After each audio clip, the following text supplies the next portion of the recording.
Assalamualaikum Pak Siap. Waalaikumsalam warahmatullahi.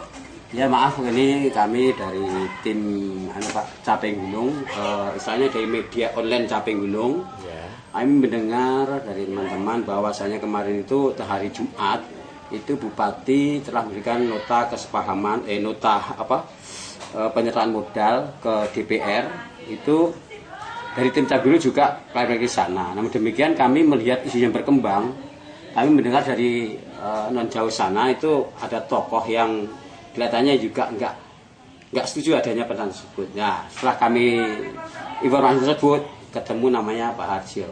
Benar Bapak nama Pak Harjo ya? Betul. Alamat mana Pak? Tamanan, Kelurahan Tamanan. Asli ya sini. Ya. Kelurahan Tamanan, Jalan Majin Sungkono. Juga kami dengar dari teman-teman wartawan kami bahwa Pak Harjo juga atas rakyat juga itu juga keliling untuk cari semelek dari ke Pemda mau ke DPR untuk klarifikasi tentang penyerahan modal. Ya betul. Nah, menurut tanggapan Bapak selaku tokoh masyarakat Tamanan juga mantan dari anggota DPRD juga tahun apa saya lupa itu gimana tanggapan Bapak masalah penyerahan modal tersebut dari Pak Muladi? Jadi begini loh masalah penyertaan modal. Pada hakikatnya penyertaan modal dari pemerintah daerah kepada Bank Jatim itu tidak menjadi masalah. Yang menjadi masalah itu tata cara dan mekanismenya. Jadi kalau itu memang dilaksanakan dengan mekanisme yang betul menguntungkan rakyat sebenarnya juga tidak masalah. Tetapi kalau itu dilaksanakan tanpa melalui prosedur dan mekanisme yang benar, itu adalah bentuk penyimpangan dan pelanggaran. Jadi begini, penyertaan modal itu sebenarnya kan menggunakan uang APBD, uangnya rakyat, uang pemerintah daerah. Itu harus ada payung hukumnya. Payung hukumnya itu berupa perda. Jadi sebelum itu disertakan menjadi saham di Bank Jatim, itu memang harus ada perdanya yang melindungi dan mengesahkan bahwa uangnya pemerintah daerah itu dimasukkan ke Bank Jatim sebagai saham. Mekanisme itu harus ditempuh lebih dulu. Nah, yang terjadi sekarang ini tidak. Tanggal 30 Maret itu betul seperti yang sampaikan bahwa hari Jumat tanggal 30 Maret Bupati menyampaikan nota tentang raperda tentang penyertaan modal ke Bank Jatim. Tapi konon kabarnya tanggal 30 itu Bank Jatim sudah ditutup. Ya, karena ada di Sabtu dan Minggu waktu itu diserahkan sebelum itu. Padahal namanya raperda itu dibahas dengan tahapan-tahapan. Setelah Bupati menyampaikan nota raperda, itu baru dibahas oleh Dewan sampai kepada menjadi perda. Diawali pembahasan di Pansus sampai dibahas di rapat paripurna menjadi keputusan, itu namanya perda.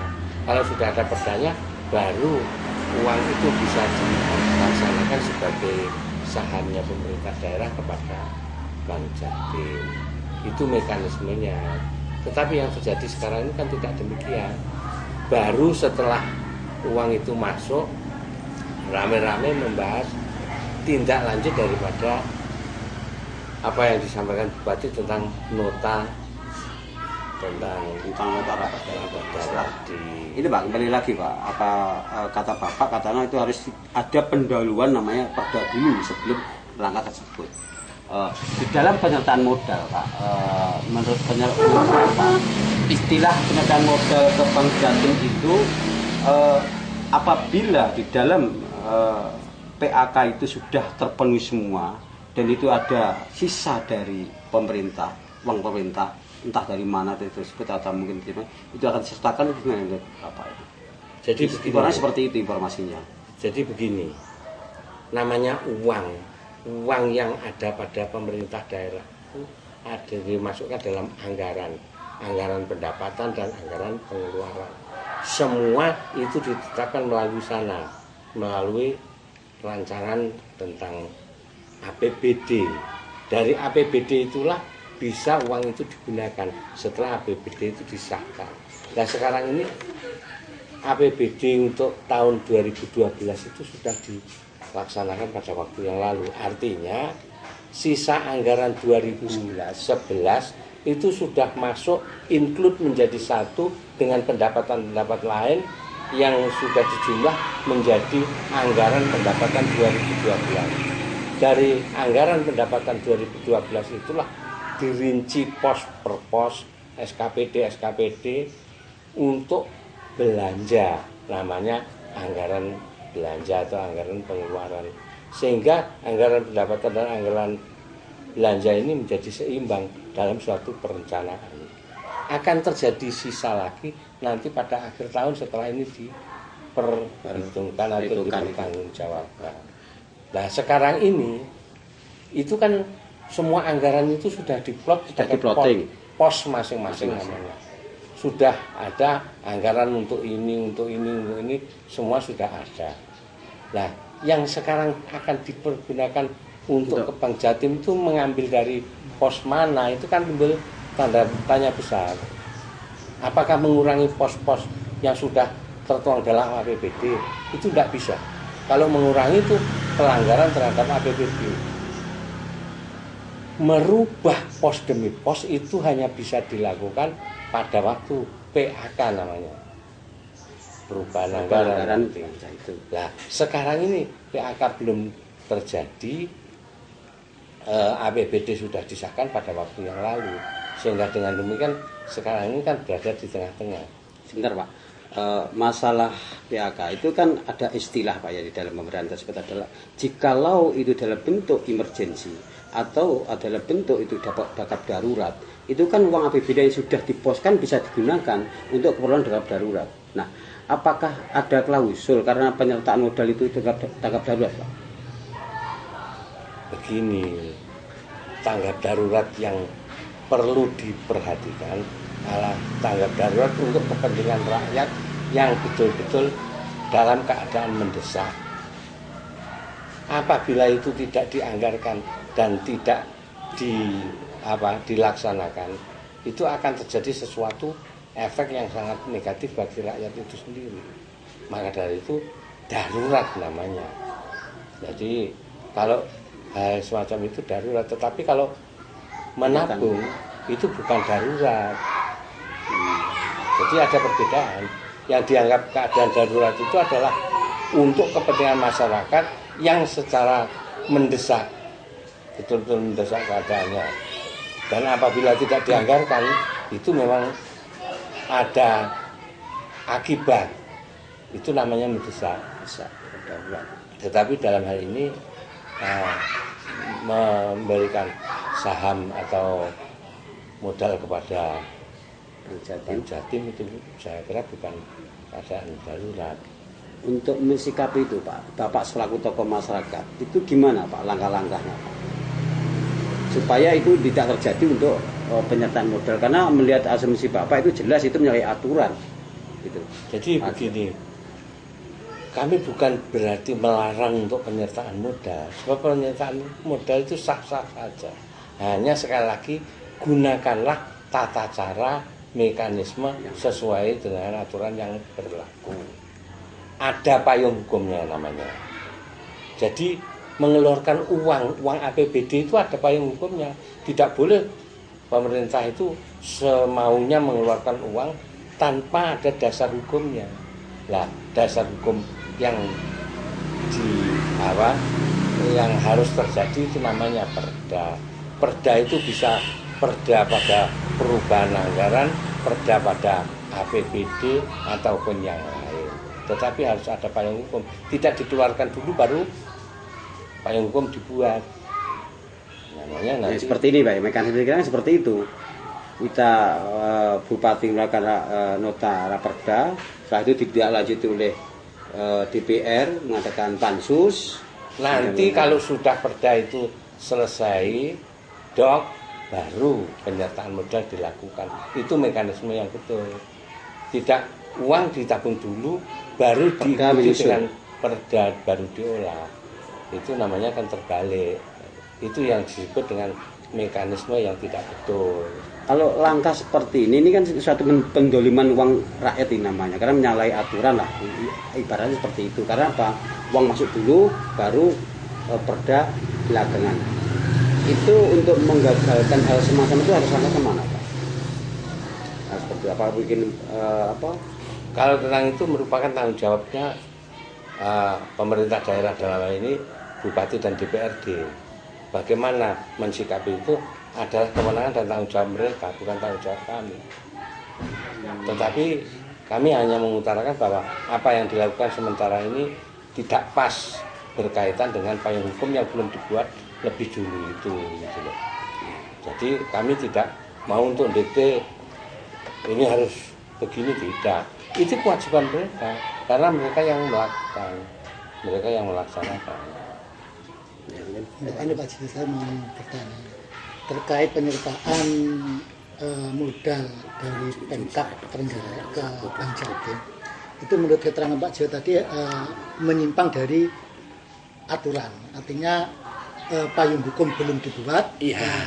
Mereka sudah melakukan langkah yang tanpa ada payung hukumnya. Ini berarti mereka kan otomatis menyalahi dari mekanisme aturan tersebut. Ya, mekanisme penyertaan. Apa di dalam hal ini mereka itu karena melangkahi aturan yang telah atau mekanisme yang telah ditetapkan, itu berarti kan bisa dikatakan sebagai penyelewengan terhadap wewenang mereka dalam hal pengelolaan keuangan Kabupaten Trenggalek dalam hal ini. Ya, tentang menamakannya terserah saja kepada siapapun, tetapi yang jelas keadaannya semacam itu. Jadi jelas-jelas bahwa kami berharap kembalilah pada rel yang sebenarnya. Artinya penyertaan modal yang dilakukan hendaknya menggunakan payung hukum, ada dasar hukumnya. Dasar hukumnya perda tadi. Ini kan sudah terlanjur, artinya Bupati sudah melakukan penyertaan modal tanpa ada payungnya hukum, ya kan? Tanpa ada mekanisme yang benar. Ini berarti menyalahi sebuah undang-undang istilahnya, Pak, atau perda istilahnya. Nah, ini apa katakanlah Bupati bisa dikatakan sebagai penyelewengan tadi keuangan daerah, terus kemudian apa tidak bisa hal ini kita misalkan katakanlah sebuah lembaga masyarakat atau sebagai masyarakat melaporkan langkah-langkah Bupati ini kepada pihak yang berwajib untuk ditindaklanjuti, misalkan sebagai pelanggaran hukum. Jadi kategorinya berbeda. Ini bukan tipikor, bukan, karena uang itu tidak hilang. Tidak ada kerugian di dalam keuangan pemerintah, tidak. Atau kesalahan kebijakan, Pak? Tetapi kebijakan yang salah. Betul, kebijakan yang salah. Jadi ini tata administrasinya yang salah.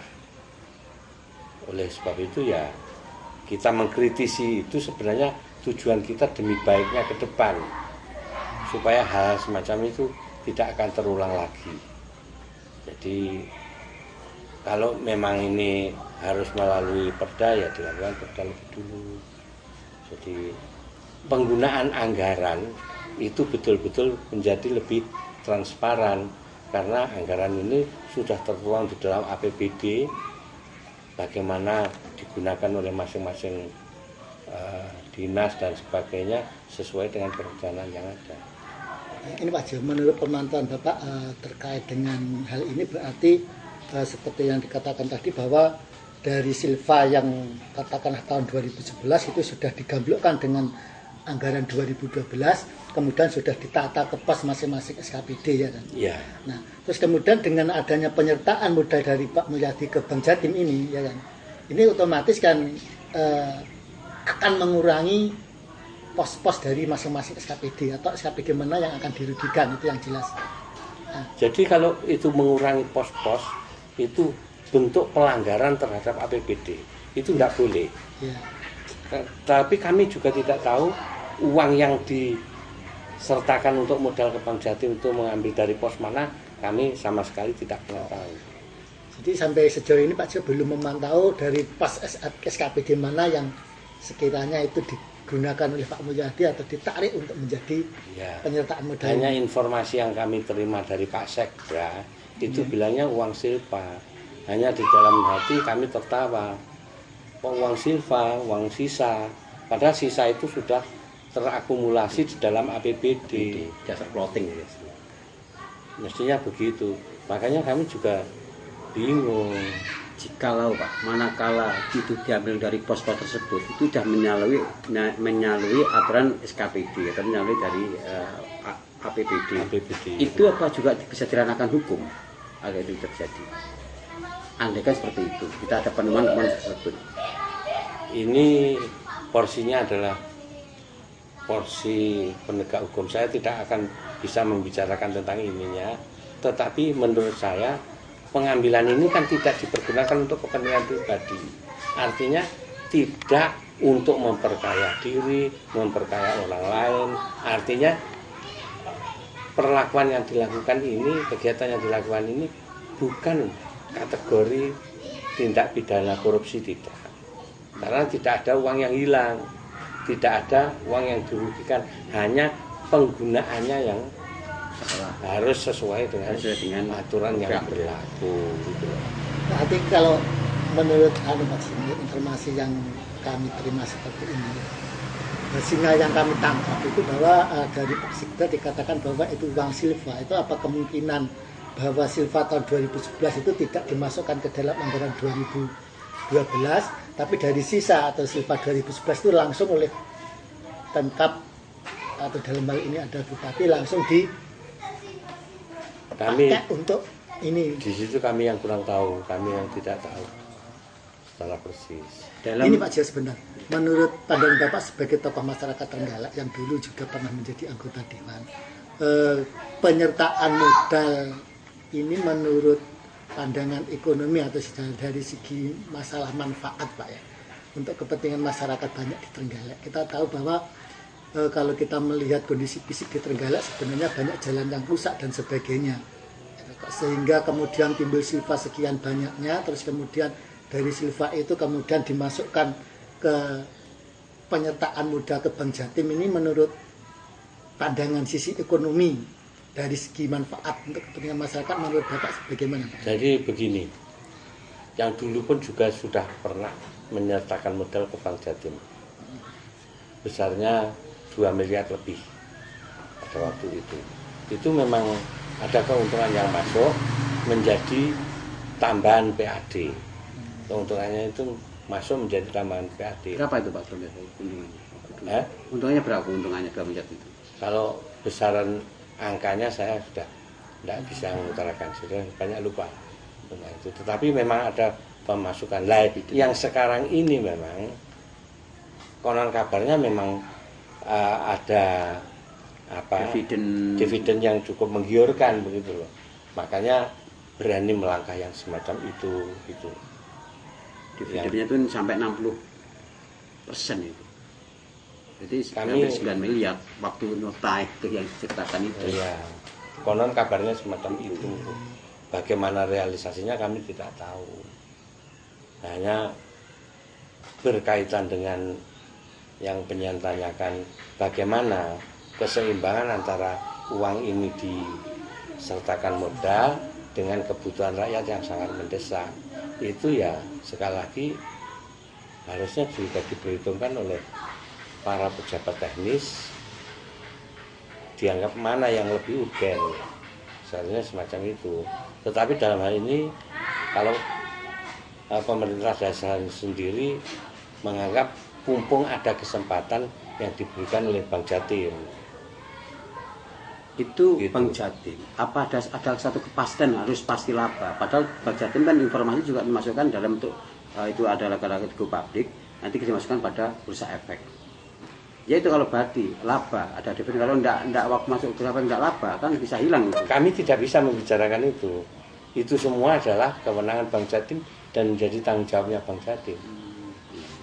Jadi Bank Jatim berani menawarkan itu kan sudah ada pertimbangan khusus. Tentunya semacam itu. Jadi tidak bisa kami mengatakan karena itu kewenangan mereka dari Bank Jatim. Oh, terima kasih itu Pak. Ada lagi? Ada lagi. Ini kan terkait masalah penyertaan modal. Kita kan berpikirnya kan juga berpikir ekonomis Pak Jerry. Nah ini menurut Bapak bahwa di Trenggalek sendiri sebenarnya sudah punya bank. Trenggalek sendiri sebenarnya sudah punya bank Jiwalita. Nah, itu kaitan dengan masalah penyertaan modal ke Bank Jatim dengan ke Bank Jiwalita ini kalau menurut Pak Sia bagaimana? Kira-kira itu dari sisi manfaat lagi Pak, secara ekonomisnya itu apa enggak lebih baik membesarkan banknya sendiri daripada membesarkan bank orang lain, sehingga kalau ini Bank Trenggalek atau Bank Jiwalita ini banknya orang Trenggalek ini bisa semakin hari semakin besar, atau nanti juga akan menambah PAD bagi Kabupaten Trenggalek. Tapi kan perlu dilihat juga sampai sejauh mana Jiwalita itu punya kemampuan. Misalnya kemampuan batas maksimalnya itu katakan 100 M, digelontor menjadi 300 M, kan juga mubadir, tidak mampu menjalankan dan tidak mungkin bisa berkembang.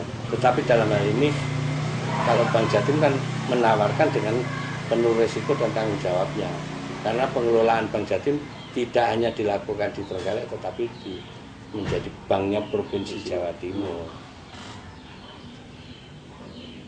Itu kaitannya menurut saya.